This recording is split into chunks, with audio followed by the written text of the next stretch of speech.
What's up, everybody? CJ Thomas coming at you with another Would You Eat It Wednesday.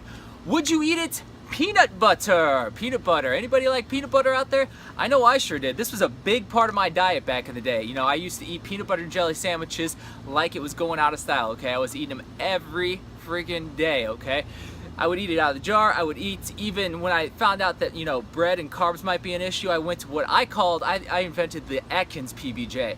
So that is simply taking a spoon, dipping it in the peanut butter jar, taking your spoon, dipping it in the jelly spar, go in mouth, done. Don't need any bread, you just go scoop to scoop right there, okay? So yeah, that's the way I did it back in the day. I've kind of changed my ways a little bit. Peanut butter has some good qualities, but it may have some issues too that we want to know about. So let's give you some of the good here first. The good, peanut butter is high in protein, so one of your highest sources of plant-based protein that you can find.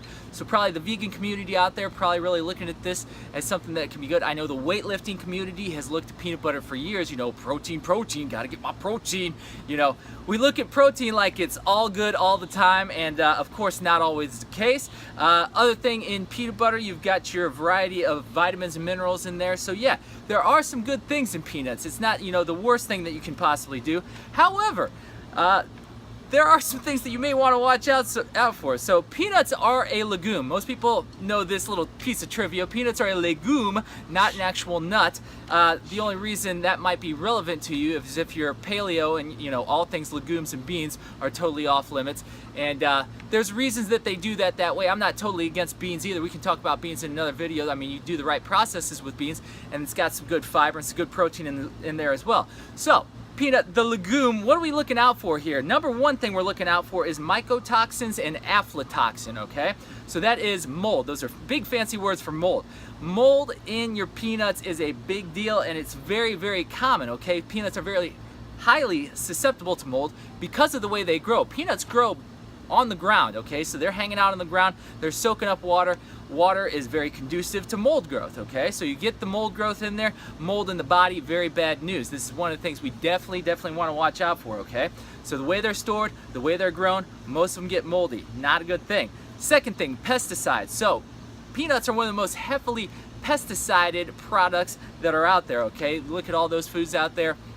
Some of them are dirtier than others. Peanuts would definitely be on that list that's getting a lot of pesticides, all right? So we're talking about mold, we're talking about pesticides so far, and this is kind of interesting because look at kids today in society. I mean, how many kids are allergic to peanuts, are allergic to nuts in general now, okay? This is a growing thing. This hasn't always been this way, which is kind of interesting to me, okay? So taking a stat from the CDC here, 50% rise in food allergies from 97 to 2011, okay? And from 1997 to 2008, the specifically peanut and nut allergies have tripled in children, okay? This is a big deal, guys. So why are these rates going up so high? Is it because peanuts have been, you know, causing allergic reactions all this time? Or is it because of the way peanuts are being treated increasingly, okay? So yeah, the mold may have been an issue for many, many years just because of the way peanuts grow and are stored. However, the pesticide problem, because we keep putting more and more pesticides out there, maybe some of these allergic reactions from food, from nuts, from peanuts in general are coming from the pesticides. So this is more and more a reason you want to be buying organic stuff with your food. The less pesticide you get in your diet, the better off you're probably going to be, okay? So another thing that we'll mention here, there are some studies that show that introducing peanuts in the first 6 months of a child's life, you know, when they're a little infant right there, you kind of grind up some little peanuts, put that in the food, then they become more immune to the reaction of peanuts, less likely to develop an allergy later on, okay? So that's one trick you may want to use. However, we still want to look out for the pesticides and the molds and that kind of stuff, and one reason we may just want to keep peanuts out altogether. So point number 3, so we got mold, we got pesticide. Point number 3, unique long chain fats, okay? So the fats that are in peanuts are kind of unique in their form, and then they're super long chain, and they can't get through cell membranes the way that they're supposed to. So where do they end up? They end up in the brain. They're found oftentimes in the brain of Alzheimer's patients. So this is something you definitely want to look out for as well if you're trying to have an Alzheimer-free type diet. If that's something that you're, you know, concerned about, maybe runs in the family or something like that, let's watch out for the peanut consumption, okay? Number 4, agglutinin, okay? Agglutinin gets through the gut lining, okay? So this is something that can cause inflammation and autoimmunity and other kinds of diseases, you know. without us knowing about it. You know, you think you ate a peanut, you think I didn't have an allergic reaction, no big deal. However, this can show up in many different ways, okay? And then finally, we want to look out for omega-6s. So peanuts are super high in omega-6 content. What do you want your ratio to be for omega-6 to omega-3? You want 1-to-1 or 4-to-1, favoring the omega-6 side.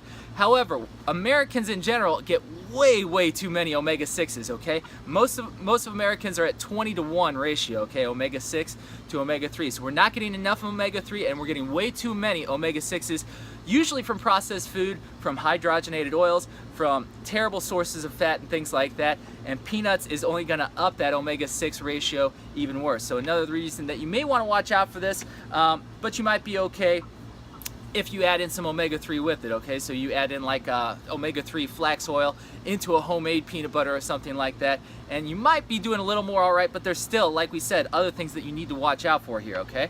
The point of this story is 99% of what's on the market peanut-wise, peanut butter-wise, is junk. Total junk food, guys, okay? So, yes, some are better than others, and some, like, take Jif, for example, okay? So Jif versus the Smucker's brand. So Smucker's, you've got the natural Smucker's brand, which has 2 ingredients. It's got peanuts and salt, and you've got the Jif brand, which has roasted peanuts, sugar, it's got molasses, it's got fully hydrogenated vegetable oil. It's funny, we just talked about omega-6s. Hydrogenated vegetable oil is going to be another omega-6 adding to that load. We've got rapeseed, we've got soybean, we've got mono and diglycerides, we've got salt added in there as well. So added sugar, added, you know, trans fats, you know, bad stuff that we don't want in the diet. So that Jif product, you already knew probably that Jif and the Skippy and, you know, that kind of stuff. We don't need that kind of stuff. Peter Pan, no, come on, get out of fairy tale mode. Let's get real here, okay? The Smucker's brand, yes, it only has 2 ingredients, peanuts and salt. Better, but you know, where are the peanuts coming from? First of all, they're not organic peanuts, and that's a big issue because of the pesticide issue, okay? It's still susceptible to mold, still susceptible to pesticide, still has omega-6, still has these other issues with it, okay? So what are some other alternatives if you can't get off the peanut butter train altogether? I feel you, I've been there, I've had to wean, I've had to do my thing. So there are some things, okay? You can find good sources of peanuts. So one source of peanuts, chicken's going wild back here. One source of good peanuts would be Valencia peanuts. Those actually grow off of the ground, so they're unique in that they grow off the ground. Same thing with a jungle peanut is another version of that. So Valencia, I think you can find those at nuts.com. If you go there, you can find those jungle peanuts, probably available other places online. You can do other types of butter, sunflower butter. You've got almond butter, macadamia butter, coconut butter, cashew butter. There's lots of different options out there right now. All you do is take some nuts, put them in your processor at home, your food processor, let them whirl around, do their thing, and you've got your own butter right there, okay? So you can do this at home. It's really not that hard to do, but the peanuts in general may be something you definitely want to watch out for. Another one I hear people ask me about constantly, PB2, okay? So maybe you've heard of the PB2 product, which is the powdered peanut butter, and it's marketed as a much healthier item. You're supposed to get your healthier version. Step up your peanut butter game, PB2, baby. Not so much, okay? So first of all, again, it's not organic, and they remove the fats, so that it goes through a processing, dehydrating process to remove the fats. Now the fat was one of the good things about it, and this is a problem with our society. Protein good, fat is bad. Wrong, wrong, wrong, okay? Some proteins are good, some proteins are bad, some fats are bad, some fats are good. It works both ways, guys, okay? So we can't just look at these macronutrients.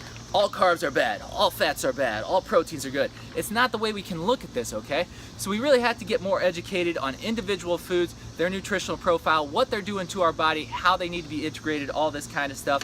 So, once again, peanuts, not getting my seal of approval, sorry. I mean, like I said, you can go out of your way, get the Valencia peanuts or the jungle peanut.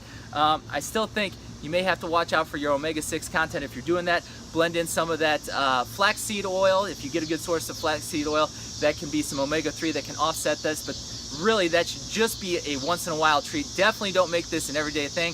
You shouldn't be taking your peanut butter and jelly sandwich to lunch every day like I used to. I didn't know any better. I thought I was being healthy. There's a lot of things where we think we're being healthy and it doesn't always work out that way, but we live, we learn, and we watch Would You Eat It Wednesday and we find out more, right?